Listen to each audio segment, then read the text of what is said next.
லைஃப்பில் இப்போதைக்கு நீங்கள் யங்ஸ்டர்ஸாக இருக்கும்போது நெக்ஸ்ட் ஃபியூ இயர்ஸ்க்கு ஒரே ஒரு புக்கு, இந்த மார்கன் ஹவுசல்னு ஒருத்தர் வந்து சைக்காலஜி ஆஃப் மணின்னு ஒரு எக்ஸாக்ட்லி நானுமே இந்த இன்டர்வியூ பார்த்ததுக்கு அப்புறம் தான் அப்படி என்னதான் இந்த புக்கில் இருக்குது, என்னதான் சொல்ல வராங்க தெரிஞ்சுக்கணுன்ற ஒரு ஆர்வத்தில் வந்து புக்கை வந்து ஆர்டர் பண்ணி படிச்சிருந்தேன்.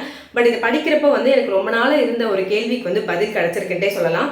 பிகாஸ் எனக்கு ஒரு தாட் இருக்குது, என்னன்னா நம்ம எல்லாருமே படிக்கிறோம், வேலைக்கு போகிறோம், கஷ்டப்படுறோம், பட் ஏன் சில பேரோட லைஃப் மட்டும் வந்து சூப்பர் சக்ஸஸ்ஃபுல்லாக இருக்குன்ற ஒரு தாட் வரும். பார்த்துருக்கீங்களா? நாம் யாருக்கு என்ன தீங்கு செய்தோம், நமக்கு மட்டும் ஏன் இப்படி எல்லாம் நடக்கிறது? அதே மாதிரி வந்து யாராச்சும் வந்து ஒரு பெரிய கார்ல இருந்து வந்து இறங்குறாங்க, இல்லைன்னா ஒரு பெரிய வீட்டுக்கு ஓனரா இருக்காங்கன்னா நம்ம என்ன நினைப்போம், செம்ம லைஃப்ல சூப்பர்ல அப்படின்னு நினைப்போம்ல.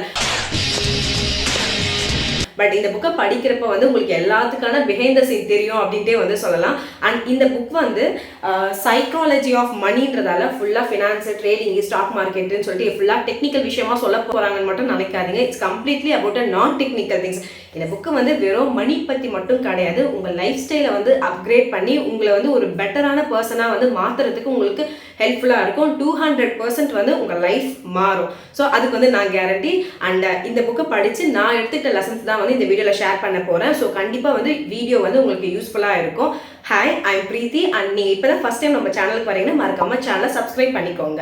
ஃபர்ஸ்ட் ஒன் வந்து ரிலேஷன்ஷிப் வித் மணி. பணத்துக்கும் நமக்கும் இருக்கக்கூடிய உறவு வந்து எந்த மாதிரி இருக்கும் பார்த்தீங்கன்னா, நம்ம சின்ன வயசில் வளர்றப்ப வந்து வீட்டில் காசு இருக்கிறப்பெல்லாம் வந்து அப்பா அம்மா வந்து ஸ்டாக் மார்க்கெட்டில் இன்வெஸ்ட் பண்ணுறது, இல்லைனா வந்து சிட் ஃபண்டில் வந்து ஸ்பெண்ட் பண்ணுறது, அப்படின்னா நகை சீட்டு கட்டுறது, அது மூலம் வந்து குட் ரிட்டர்ன்ஸ் வாங்குறது, நல்லபடியாக லாபம் வந்து சூப்பராக இருக்கிறது, அதெல்லாம் பார்த்து நம்ம வளர்ந்தோம்னா நாளைக்கு நாமளுமே வந்து சிட் ஃபண்டில் காசு போடலாமா, ட்ரேடிங் பண்ணலாமா, ஸ்டாக் மார்க்கெட்டில் இன்வெஸ்ட் பண்ணலாமான்றதை நம்ம மைண்டுக்குள்ளே போகும். பட் அதே மாதிரி நம்ம வீட்டில் இதே மாதிரி ஸ்டாக் மார்க்கெட்டோ இல்லை சிட் ஃபண்ட்லையோ இல்லை நகை சீட்டோ ஏதோ கட்டி ஏமாந்துடுறாங்க, இல்லை நமக்கு தெரிஞ்சவங்க நம்ம ஏரியாவில் யாரோ ஒருத்தங்க அந்த மாதிரி ஆகியிருந்தாலும் நம்ம மைண்டுக்குள்ளே என்ன ஆகும்னா, நாளைக்கு ஃப்யூச்சரில் எப்போவுமே நம்ம ஸ்டாக் மார்க்கெட் பக்கமே போகக்கூடாது, சிட் ஃபண்ட்லாம் கட்டவே கூடாதுன்ற ஒரு மைண்ட் செட் தானே வரும். ஸோ கண்டிப்பாக வந்து பணத்துக்கும் நமக்கும் இருக்கக்கூடிய ரிலேஷன்ஷிப் வந்து நம்ம எதை பார்த்து வளர்றோமோ அதை வச்சு தான் வந்து நமக்கும் பணத்துக்கும் இருக்கக்கூடிய ரிலேஷன்ஷிப் அமையும் அப்படின்ற மாதிரி சொல்கிறாங்க. செகண்ட் ஒன் வந்து luck matters a lot. Luck முக்கியம் பிகில அப்படின்னு சொல்கிறாங்க. என்னன்னா நம்ம எல்லாருக்குமே வந்து மைக்ரோசாஃப்ட் ஓனரான பில் கேட்ஸை நல்லா தெரியும்னா அவங்க தான் ஓனர்ன்றது நமக்கு தெரியும். பட் அவர் 1968 ஸ்கூல் படிக்கிறப்பவே வந்து அவங்க ஸ்கூலில் ஏர்லியாகவே வந்து கம்ப்யூட்டர் ஆக்சஸ் பண்ணக்கூடிய ஒரு ஆப்பர்ச்சுனிட்டி கிடச்சிருக்கு பில் கேட்ஸ்க்கு. ஸோ அதனால தான் வந்து அவருக்கு மைக்ரோசாஃப்ட்ன்ற ஒரு பெரிய நிறுவனத்தை ஸ்டார்ட் பண்ணுறதுக்கான ஒரு ஐடியா வந்து கிடச்சிருக்கு. பட் வெறும் ஆலன் அண்ட் பில் கேட்ஸ் இவங்க 2 பேர் மட்டுமே வந்து மைக்ரோசாஃப்ட்டுக்கு ஓனர் கிடையாது. அந்த டைமில் வந்து 3வது ஒரு ஆள் இருந்திருக்காங்க, அவங்க பேர் வந்து கென்ட். பட் அன்ஃபார்ச்சுனேட்லி அவர் மவுண்டன் கிளைம் பண்ணுறப்ப வந்து ஒரு குட்டி ஆக்சிடென்ட் ஆகி இறந்துடுறாரு. ஸோ அதனால அவரோட சாப்டர் அதோட முடிஞ்சிருச்சு. பட் இந்த பில் கேட்ஸ் வந்து ரொம்ப சக்ஸஸ்ஃபுல்லான ஒரு பர்சனாக வந்துடுறாங்க. இதுலேருந்து என்ன தெரியுதுன்னு பார்த்தீங்கன்னா, என்னதான் நம்மளை விட ரொம்ப ஸ்கில்டாக ரொம்ப டேலண்டடாக ஒரு பர்சன் இருந்தால் கூட சரி, கண்டிப்பாக லக்குன்றது ஒரு பர்சன்டாவது இருக்கணும் அப்படின்றது சொல்கிறாங்க. நம்மளே பார்த்துருப்போம், சில பேர் இருப்பாங்க ஸ்கூல்லே பார்த்துருப்போம், நம்மளோட ரொம்ப சூப்பராக படிப்பாங்க, ஹேண்ட் ரைட்டிங் அழகாக இருக்கும், பயங்கர டேலண்டடாக இருப்பாங்க, ஃபர்ஸ்ட் ரேங்க்லாம் வாங்குவாங்க. பட் வந்து அவங்க வீட்டில் வந்து காலேஜுக்கு அனுப்ப மாட்டோம், எங்கள் வீட்டில் அனுப்பக்கூடாதுன்னு நினச்சி ஃபிக்ஸ் பண்ணிட்டாங்கன்னு வச்சுக்கோங்களேன், அவ்வளோதான். அதுக்கப்புறம் அவங்க க்ரோ ஆகவே முடியாது. ஸோ அதெல்லாமே வந்து நம்ம கண்டிப்பாக ரிலேட் பண்ணிக்க முடியும். ஸோ கண்டிப்பாக நம்ம லைஃப்பில் லக்குன்றது மிக முக்கியமான ஒரு விஷயம் அப்படின்னு சொல்லிட்டு இந்த புக்கில் சொல்கிறாங்க. 3வது எனாஃப் இஸ் எனாஃப். போதும் என்ற மனமே பொன் செய்யும் மருந்து அப்படின்னு சொல்லிட்டு ஆத்தர் சொல்கிறாங்க. அண்ட் பணம் சம்பாதிக்கிறது தப்பு கிடையாது, எவ்வளோ வேணும்னாலும் சம்பாதிச்சுக்கலாம். பட் இப்போ வந்து நான் சாப்பிட்டா வந்து எவ்வளோ பசிக்கிதோ, நான் எவ்வளோ வேணுமோ ஆசைக்கு நான் சாப்பிட்டுடுறேன். பட் இன்னும் ஒரு வாய் சாப்பிட்டா கூட நான் வாந்தி எடுத்துருவேன் தெரிஞ்சும் நான் அதை சாப்பிட்டேன்னா அது ரிஸ்க் தானே, அந்த மாதிரி தான் சொல்கிறாங்க. எந்த இடத்துல ஸ்டாப் பண்ணிக்கணுமோ அந்த இடத்துல ஸ்டாப் பண்ணிக்கணுன்ற மாதிரி சொல்கிறாங்க. இதை வந்து ஒரு குட்டி ஸ்டோரி, ரியல் ஸ்டோரி வச்சு சொல்கிறாங்க. ஒருத்தர் வந்து குப்தா அப்படின்னு சொல்லிட்டு ஒருத்தர் இருக்காரு. அவருக்கு வந்து பெரிய பணக்காரன் ஆகணும்னு சொல்லிட்டு ஒரு ஆசை இருக்குது. அவர் வந்து மெக்கன்சின்ற ஒரு பெரிய கம்பெனிக்கு சிஇஓவாக இருக்காரு. பெரிய பெரிய கம்பெனிஸ்க்கெல்லாம் வந்து போர்ட் ஆஃப் டைரக்டர், அது அந்த போர்ட் பொசிஷனில் உட்காரத்துக்கான ஒரு ஆப்பர்ச்சுனிட்டி அவருக்கு கிடைக்கிது. இவ்வளோ சூப்பர் சக்ஸஸ்ஃபுல்லாக இருக்கக்கூடிய ஒரு மனுஷன் கோல்ட்மேன் சாக்ஸ் அப்படின்ற ஒரு பேங்க்ல வந்து ஒர்க் பண்ணிட்டு இருக்காரு. போர்ட் ஆஃப் டைரக்டர்ல உட்காந்துருக்காரு. எப்பவுமே வந்து இந்த மாதிரி பெரிய பொசிஷன் இருக்கிறவங்களுக்கு வந்து ட்ரேடிங் எல்லாம் நடக்கிறப்ப என்ன நடக்க போகுதுன்றது பப்ளிக்கு தெரியறதுக்கு முன்னாடியே வந்து கம்பெனியில் இருக்கக்கூடிய டைரக்டருக்கு தெரிஞ்சிடும்ல. அவர் வந்து என்ன பண்ணியிருக்காரு, ஒரு குட்டி ஏமாத்து வேலை பண்ணியிருக்காரு. என்னன்னா இன்சைடர் ட்ரேடிங். லைக் இந்த லக்கி பாஸ்கர் படம் பார்த்தவங்களுக்கு கண்டிப்பாக வந்து இது தெரிஞ்சிருக்கும். லைக் வந்து எந்த ஷேர்ஸ் எல்லாம் வந்து அதிக காசுக்கு போக போதோ அது முன்னாடியே வேற ஒருத்தருக்கு ஃபோன் பஜரத்தினம் அப்படின்ற ஒரு பர்சனுக்கு ஃபோன் பண்ணி எந்த ஷேர்ஸ் எல்லாம் வாங்கணுன்ற ஒரு ஐடியா கொடுத்து அவங்க 2 பேரும் சேர்ந்து இன்சைடர் ட்ரேடிங் பண்ணி ஷீட் பண்ணதால வந்து அன்னைக்கு மட்டுமே வந்து 17 மில்லியன் வந்து ஏர்ன் பண்ணியிருக்காங்க. ஸோ ஃபைனலி அவங்களுக்கு என்னாச்சுன்னு பார்த்தீங்கன்னா அவங்களை அரெஸ்ட் பண்ணிட்டாங்க. ஸோ இருந்ததும் போச்சு அப்படின்ற மாதிரியே சொல்லலாம்ல. ஸோ அதுதான் சொல்ல வராங்க, நீங்கள் ரிஸ்க் எடுங்க, தப்பே கிடையாது, பட் இருக்கிறத வச்சு நீங்கள் ரிஸ்க் எடுத்தீங்கன்னா இருக்கிறதும் போயிடும் அப்படின்னு சொல்கிறாங்க. ஸோ எந்த இடத்துல வந்து செக்மெட் சொல்லணுமோ அந்த இடத்துல செக்மெட் சொல்லி நிறுத்திக்கோங்க அப்படின்றாங்க. அடுத்தது வந்து பவர் ஆஃப் கம்பவுண்டிங். இதுதான் வந்து அரவிந்த் சுவாமி சார் சொன்ன விஷயம். என்னன்னா சிறுதுளி பெருவெள்ளம்.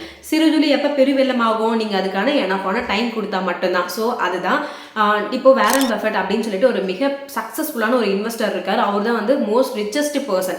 ஓகேவா, அவர்கிட்ட இருக்க சொத்து மட்டும் எவ்வளோ இருக்கும் பார்த்தீங்கன்னா 84.5 பில்லியன்.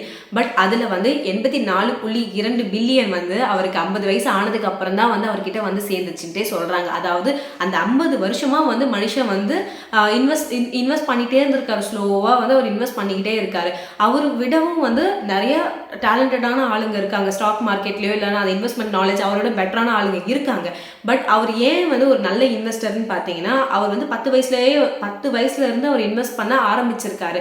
பட் நார்மலாகவே வந்து ஒரு பர்சன் வந்து 50 வயசுக்கு மேலே தான் வந்து இன்வெஸ்ட்மெண்ட்டில் வந்து இன்ட்ரெஸ்ட் காட்ட ஆரம்பிப்பாங்க. பட் அவர் வந்து 10 வயசில் இன்வெஸ்ட்மெண்ட்டில் வந்து ஸ்டார்ட் பண்ணதால தான் வந்து கடைசியில் அவருக்கு 50 வயசுக்கு மேலே அந்த 84.3 பில்லியன் வந்து சேர்ந்துருக்கு அப்படின்னு சொல்கிறாங்க.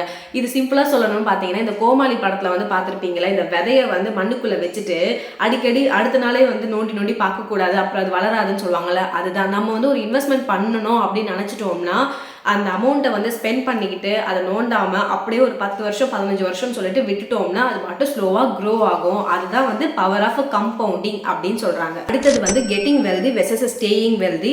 இப்போ நம்ம வந்து பணக்காரன் ஆகணும்னா என்ன பண்ணணும்னா வந்து ரிஸ்க் எடுக்கணும், எஃபோர்ட் போடணும். அப்போ தான் வந்து நம்ம பணக்காரன் ஆக முடியும். இப்போ நம்ம காசெல்லாம் எனக்கு வந்துருச்சு, அந்த காசை வந்து எப்படி நான் மெயின்டைன் பண்ணணும்னு பார்த்தீங்கன்னா ரிஸ்க் எடுக்கக்கூடாது, வந்த காசு எப்போ வேணாலும் போயிடுமோன்ற ஒரு பயத்தோடவே அதை பத்திரமா பார்த்துக்கணும் அப்படின்ற மாதிரி தான் சொல்கிறாங்க. அண்ட் இதை வந்து ஒரு எக்ஸாம்பிளோட 1925ல வந்து என்னைக்கும் இல்லாம அன்னைக்குன்னு பார்த்து ஸ்டாக் மார்க்கெட் பயங்கரமான டவுன்ஃபால் ஆகிடுது. அப்போ அப்ரஹாம் சொல்லிட்டு ஒரு ரியல் எஸ்டேட் ஆப்ரேட்டர் வந்து போட்ட காசு எல்லாமே போயிடுச்சுன்னு சொல்லிட்டு ரொம்ப வெக்ஸ் ஆகி எங்கேயோ தொலைஞ்சு போயிடுறாரு. பட் அன்னைக்கு சேம் டே வந்து ஜெசின்னு சொல்லிட்டு ஒரு ட்ரேடர் வந்து என்ன பண்றாருன்னு பார்த்தீங்கன்னா வந்து பயங்கர சக்ஸஸ்ஃபுல்லாக ஆயிடுறாரு. ஒரே நாள் ஓஹோன்ற வாழ்க்கைன்ற மாதிரி அன்னைக்கு மட்டும் அவருக்கு 3 பில்லியன் வந்திருக்கு. ஒரே நாள் அவர் பயங்கரமான பணக்காரனா மாறிடுறாரு. சுப்ரீம் கோர்ட்டே வந்தாலும் உன்னை ஒன்றும் பண்ண முடியாதுடா. சூப்பராக பயங்கர ஹாப்பியாக இருக்காரு.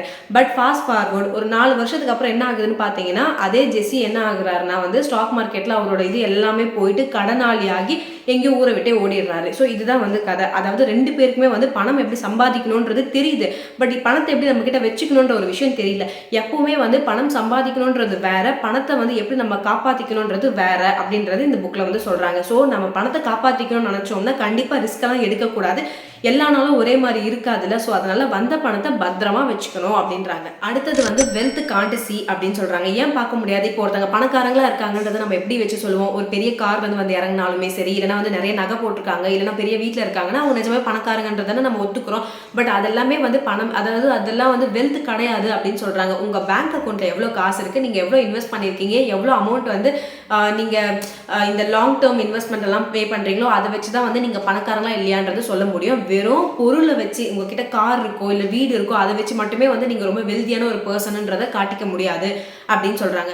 அடுத்தது வந்து ஷோ ஆஃப் பண்ணக்கூடாது அப்படின்றாங்க. இப்போது நம்ம ஒரு இடத்துக்கு போகிறோம், அங்கே வந்து ஒருத்தர் வந்து பெரிய காரில் வந்து இறங்குறாங்கன்னு வச்சுக்கோங்களேன். நம்ம மைண்ட் எங்கே போகும், இந்த கார் எவ்வளோ அழகாக இருக்குது, நாமளும் இந்த கார் ஒரு நாள் ஓட்டி பார்க்கணும், இந்த கார் எவ்வளோ சூப்பராக இருக்குன்ற மாதிரி தானே மைண்டு போகும்.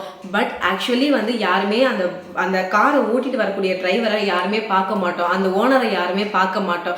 அதே மாதிரி ஒருத்தவங்க வந்து நிறைய நகை போட்டுட்டு வராங்கனாலும் அந்த நகையை தான் பார்ப்போமே காண்டி அந்த லேடி வந்து யாரும் நம்ம அந்தளவுக்கு கண்டுக்க மாட்டோம். எல்லாருமே அந்த நகை மேலே தான் கண்டு வச்சிருப்போம். இதுக்கு என்ன அர்த்தம் சொல்கிறாங்கன்னா, இப்போ ஒருத்தர் வந்து ஒரு 10 லட்ச ரூபாய் கொடுத்து ஒரு கார் வாங்குறாங்க அப்படின்னா வந்து அதுக்கு என்ன அர்த்தம் அப்படின்னா வந்து அவங்க பேங்க் அக்கௌண்ட்ல இருந்து 10 லட்சம் மைனஸ் ஆகியிருக்கும், இல்லைன்னா லோன் போட்டு, விச் மீன்ஸ் அவங்க கடன் வாங்கி அந்த 10 லட்சம் கொடுத்து அந்த கார் வாங்கியிருப்பாங்க.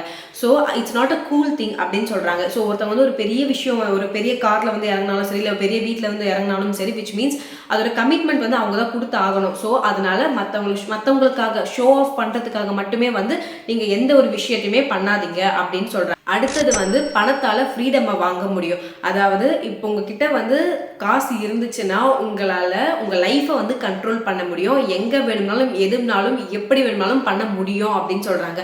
இப்போ வந்து ஒருத்தங்க ஒர்க் பண்ணிட்டு இருக்காங்கன்னு வச்சுக்கோங்களேன், ரொம்ப ஸ்ட்ரெஸ்ஃபுல்லாக இருக்குது, இந்த ஜாபு பிடிக்கல, என்ன டிஸ்ரெஸ்பெக்ட்ஃபுல்லாக நடத்துறாங்கன்னு இருக்கப்ப நான் குவிட் பண்ணிட்டு ஒரு 6 மந்த் பிரேக் எடுத்துக்கிட்டு நான் வந்து இன்னொரு ஜாபை பார்க்க முடியும். ரீசன் என்கிட்ட காசு இருக்குது. ஸோ அதனால் அதை யூஸ் பண்ணிக்கிட்டு நான் வந்து இன்னொரு பெட்டரான ஒரு ஜாபுக்கு வந்து போக முடியும். அதே மாதிரி என்னோட ஃபேமிலியோட மெடிக்கல் பில்ஸ் வந்து நான் பே பண்ணிக்க முடியும். அண்ட் எனக்கு ஜாபே போக பிடிக்கல அப்படின்னா வந்து நான் எப்போ நினச்சாலும் ரிட்டையர் ஆக முடியும். இது எல்லாமே எனக்கு எங்கே கிடைக்கும் பார்த்தீங்கன்னா காசு இருந்தால் மட்டும்தான் வந்து இந்த ஃப்ரீடம் கிடைக்கும் அப்படின்னு சொல்கிறாங்க. அண்ட் அமெரிக்காவில் வந்து ஒரு ரிசர்ச் பண்ணியிருக்காங்க. 1950 இருந்ததை விட இப்போ வந்து ஆளுங்க எல்லாருமே ரொம்ப ஹாப்பியாக இருக்காங்களா. அதுக்கான மெயினான ரீசன் என்னன்னு பார்த்தீங்கன்னா பணம். அதாவது பணம் இருந்துச்சுன்னா வந்து நம்ம லைஃப்பை நம்மளால் கண்ட்ரோல் பண்ண முடியும். விச் மீன்ஸ் நம்ம ரொம்ப ஹாப்பியாக இருக்க முடியும்னு அர்த்தம். அடுத்தது வந்து சேவ் மணி. பணத்தை வந்து கண்டிப்பாக சேமிக்கணும் அப்படின்னு சொல்கிறாங்க. வீடு வாங்குறதுக்கு, கார் வாங்குறதுக்கு, வெக்கேஷன் மட்டும் கிடையாது. நீங்கள் வந்து பணத்தை சேமிக்கணும்னு சேமிங்க. அப்போ தான் வந்து ஃப்யூச்சரில் வந்து உங்களுக்கு அந்த பணம் வந்து உங்களோட லைஃப்பை வந்து உங்களுக்கு பிடிச்ச மாதிரி அமைச்சிக்கிறதுக்கு ரொம்ப ஹெல்ப்ஃபுல்லாக இருக்கும் அப்படின்ற மாதிரி சொல்கிறாங்க. இப்போது ஒருத்தர் வந்து நிறைய சம்பாதிக்கிறாரு. பட் அவரால் வந்து ₹1 கூட அவரால் சேவ் பண்ண முடியலன்னா கண்டிப்பாக அவரோட லைஃப் ஸ்டைல் தான் தப்பாக இருக்குன்னு அர்த்தம். ஸோ கண்டிப்பாக அவங்களுடைய ஸ்பெண்டிங் ஹேபிட், அதாவது நிறைய வாங்குறத வந்து குறைச்சிக்கணும் அப்படின்னு சொல்கிறாங்க. ஒருத்தங்க வந்து தேவையில்லாமல் நிறைய வாங்கணும்னா வீட்டில் இருக்கிறதுமே வந்து வெளியில் போய்டுன்ற மாதிரி சொல்கிறாங்க. ஸோ கண்டிப்பாக பணத்தை வந்து பார்த்து செலவு பண்ணணும். நம்ம பணத்தை வந்து கம்மியாக செலவு பண்ணுறப்பவே நம்மளோட மைண்டுக்குள்ளே மற்றவங்க நம்மளை என்ன நினைப்பாங்கன்ற ஒரு விஷயத்தை பற்றி யோசிக்கவே மாட்டோம். வந்து ஒரு வாட்டி வந்து ஆயில் பற்றாக்குறை வர ஆரம்பிச்சது. ஸோ என்ன ஆச்சுன்னா உலகத்தில் எல்லா இடத்துலையுமே வந்து ஆயில் கிடைக்காம டிமாண்டில் இருந்தப்ப யாருமே வந்து ஆயில் உற்பத்தி பண்ணலை. பட் நம்ம வச்சுட்டு இருந்த ஆயிலே வந்து பார்த்து யூஸ் பண்ணி அதை வந்து சரி பண்ணாங்க அப்படின்னு சொல்கிறாங்க. அதாவது நம்ம எவ்வளோ சம்பாதிச்சாலுமே சரி நம்மளோட ஸ்பெண்டிங் ஹேபிட் வந்து ரொம்ப முக்கியம். நம்ம இஷ்டத்துக்கு செலவு பண்ணோம்னா வர காசு எல்லாமே போயிட்டே தான் இருக்கும் அப்படின்ற மாதிரி சொல்கிறாங்க. நம்ம சம்பாதிக்க நம்ம லைஃப் ஸ்டைலில் வந்து நம்ம இம்ப்ரூவ் பண்ணிக்கிட்டே தேவையில்லாத செலவு பண்ணிட்டு இருந்தோம்னா இருந்ததுமே வந்து சீக்கிரமாக போயிடும் அப்படின்றாங்க. You will change. அதாவது நம்ம மாறிக்கிட்டே தான் இருப்போம் அப்படின்னு சொல்கிறாங்க. சின்ன வயசில் டாக்டர் ஆகணும்னு ஆசை. பட் டாக்டர் ஆனதுக்கப்புறம் வந்து என்னால் வந்து ஷிஃப்ட்டு ஃபேஸ் பண்ண முடியல, லோ பேவாக இருக்குது, ஃபேமிலி கூட டைம் ஸ்பெண்ட் பண்ண முடியலன்னு சொல்லிட்டு புலம்பிட்டு எனக்கு ஜாப் வேண்டான்ற மாதிரி விட்டுடுவோம். அதே மாதிரி வந்து ஆசையாக வந்து ஒரு பொண்ணை டீனேஜில் வந்து லவ் பண்ணுவாங்க. அதே பொண்ணை வந்து எவ்வளோ சீக்கிரம் கன்வின்ஸ் பண்ண முடியுமோ பேரண்ட்ஸை கன்வின்ஸ் பண்ணி கல்யாணம் பண்ணிப்பாங்க. அதே பொண்ணு என்ன பண்ணுவாங்க, எவ்வளோ சீக்கிரம் டிவோர்ஸ் பண்ண முடியுமோ டிவோர்ஸ் பண்ணிடுவாங்க. விச் மீன்ஸ் நம்மளோட மைண்ட் செட் வந்து மாறிக்கிட்டே தான் இருக்குது. ஸோ அதனால என்ன சொல்ல வராங்கன்னா இதை நம்ம அக்செப்ட் பண்ணிக்கணும். நம்ம கண்டிப்பாக மாறுவோம். அதுக்காக வந்து நம்ம இன்வெஸ்ட் பண்ணியிருக்கக்கூடிய காசை வந்து நம்ம டச் பண்ணக்கூடாது. அந்த காசு அப்படியே இருக்கணும், கம்பவுண்டிங் ஆகும்ன்ற மாதிரி மீன் பண்றாங்க. அண்ட் இந்த புக்கை படிச்சு முடிச்சதுல வந்து நான் கத்துக்கிட்ட ஒரு விஷயம் என்னன்னா, காசை வந்து தேவையில்லாம செலவு பண்ணக்கூடாது. ஒருத்தரை இம்ப்ரெஸ் பண்றதுக்காக ஒரு விஷயத்த வாங்கக்கூடாது. பட் இப்போ நான் ஒரு இடத்துக்கு போறேன்னு இருக்கப்ப பைக்ல போறதை விட கார்ல போனா நான் கம்ஃபர்டபுளா என் ட்ரெஸ் வந்து நசங்காம நான் போய் இறங்குவேன் இருக்கப்ப எனக்கு வந்து கார் தான் முக்கியமா இருக்கும். பிகாஸ் அது என்னுடைய கம்ஃபர்ட். பட் ஒருத்தரை இம்ப்ரெஸ் பண்றதுக்கோ இல்லை வெறுப்பேற்றுறதுக்கோ நான் கார் வாங்கினா அது அப்சல்யூட்லி தப்பு. அது வந்து நான் புரிஞ்சுக்கிட்டேன். அதே மாதிரி என்கிட்ட காசு இருக்குன்னு இருக்கப்ப வந்து நான் வந்து என்னோட வேலையை வந்து அவுட் சோர்ஸ் பண்ணிப்பேன். லைக் வந்து நான் ஒரு வீடியோ போடுறேன்னா எடிட்டிங்க்கு வந்து நான் வெளியில காசு கொடுத்து பே பண்ணிக்க முடியும். அதே மாதிரி என்னோட ஹவுஸ் ஹெல்ப்புக்கு வந்து நான் காசு கொடுத்துக்க முடியும். ஸோ எனக்கு வந்து டைம் சேவ் ஆகும்.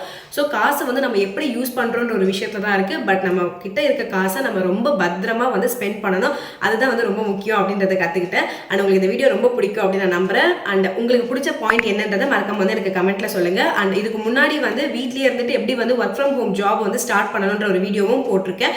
ஸோ நீங்க பார்க்கலன்னா அந்த வீடியோவுமே வந்து செக் அவுட் பண்ணி பாருங்க. அண்ட் சேனலை சப்ஸ்கிரைப் பண்ணலாம், மறக்காம சப்ஸ்கிரைப் பண்ணிக்கோங்க. தேங்க்யூ ஃபார் வாட்சிங். பை.